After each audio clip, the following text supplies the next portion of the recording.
What's up, everybody? Anton here from dropshiplifestyle.com, coming to you with the first Dropship Weekly since we just wrapped up Black Friday and Cyber Monday. So I don't know about you, but we've been super busy over here. Hopefully you have too. And let me know in the comments. Let me know if you were making money this holiday season or if you were spending it. Either way, if you got any good deals, let me know. Or if you made a whole bunch of money, let me know too. Just post it in the comments because I really am curious. But with that being said, now that we have some time over here to kind of unwind, I started to get into podcasting again, and I did one on my phone yesterday, which was all about kind of a debrief of our Black Friday and Cyber Monday. And a lot of the concepts that I mentioned, I got messages about. So I thought, let me make a video today and kind of explain what I was talking about in the podcast. So let's get into that in this week's episode of Dropship Weekly.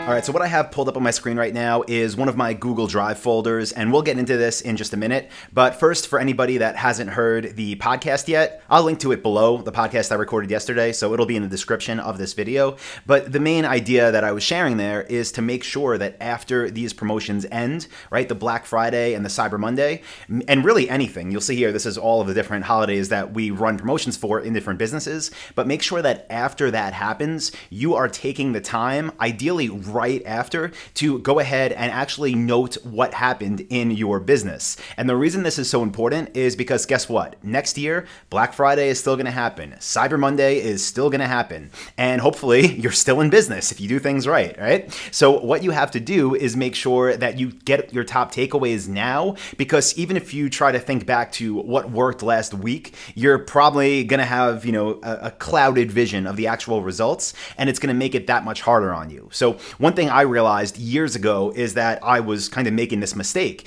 And every year when different holidays would roll around, I would kind of sit in front of the computer with a blank screen and be like, all right, it's the 4th of July. What are we going to do? Like, what kind of email should we send? What should our ads look like? And I was basically starting over every single year. So I realized, again, I'm a slow learner here, but after a few years, I didn't have to start over because I had data, I had previous emails, I had previous ads. But even more important than that, I knew which ones worked and I knew which ones didn't, and I can use that information to make sure that the next year's promotions were even more successful. So I'm not going to open all these folders and take you through them because that's just way too valuable for really something I just don't share with people, because this is years of data. But what I do want to do is go to an example folder I just made and show you how you could do this for your own business. So you see here, in this Google Drive, I just copied over a folder called eCommerce Promos, and you'll see here there's all different holidays, right? 4th of July, April Fool's Day, Black Friday, Christmas,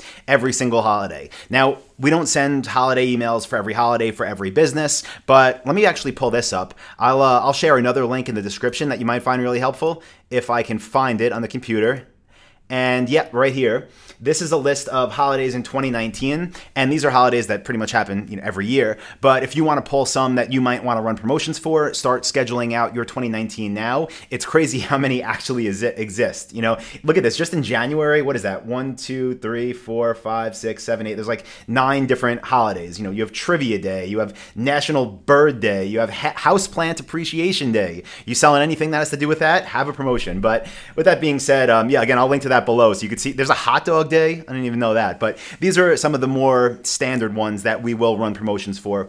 And then I'll open this example folder that I made for the purpose of this video called Example Cyber Monday. Now, what you want to have in each of these folders is, for every year, one document. It doesn't have to be long. It doesn't have to be, a 500-page report on your promotion. But you can see here, I started to make the demo one for 2018 to show you. So again, I'm in Google Drive. I have a folder called eCommerce Promos. In there, I have a Cyber Monday folder. And in the Cyber Monday folder, I'll have a document for each year that I run Cyber Monday promos. Now, what do we put into these documents, right? Well, this is some of the most useful information that you're going to want to have. So again, when it's Cyber Monday 2019, you can open this document and think, oh, here's what happened, and then base your next year's decisions off this. So the first thing that we typically include in these is the promotion strategy. So that's kind of like your offer, right? So let's just say, I'm making this up for the purpose of this video. Let's just say our promotion strategy was, we'll just do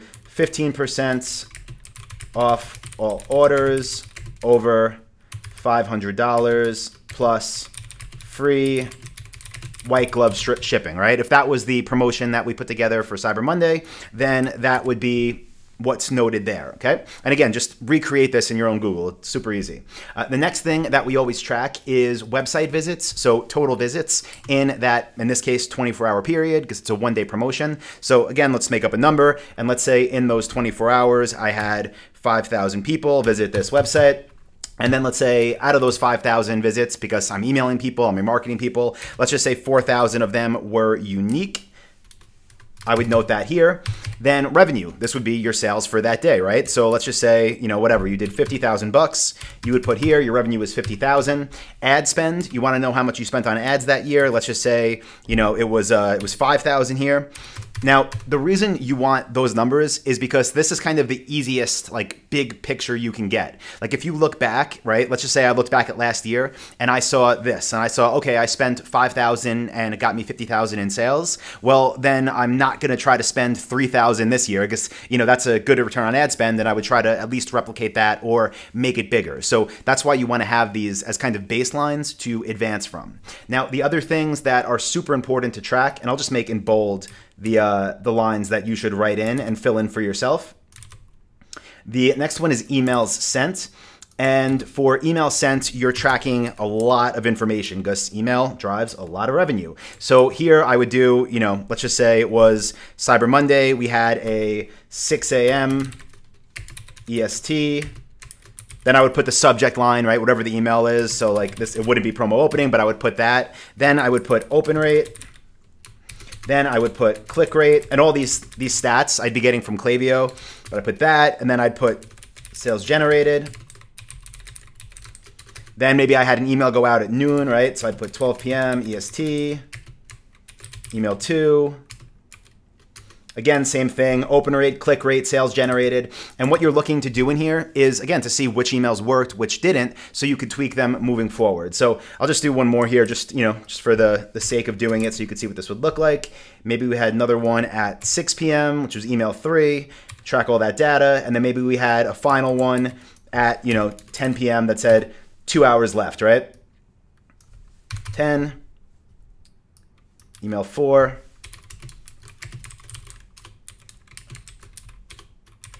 Now, the reason, again, we do this is because if I looked at this, right, and I filled this out with the actual data that we have, and I saw that, you know, one of the emails just had drastically higher opens and clicks, then I'm definitely going to double down on that email next year. And if I saw one just did terrible, then I have to look at why. Was it the subject line? Was it the timing? You know, what can I change to make it better next year? So you track all that there. Next thing, Facebook broadcast sent. If you do anything like with Facebook Messenger, here's where you would put your audience size.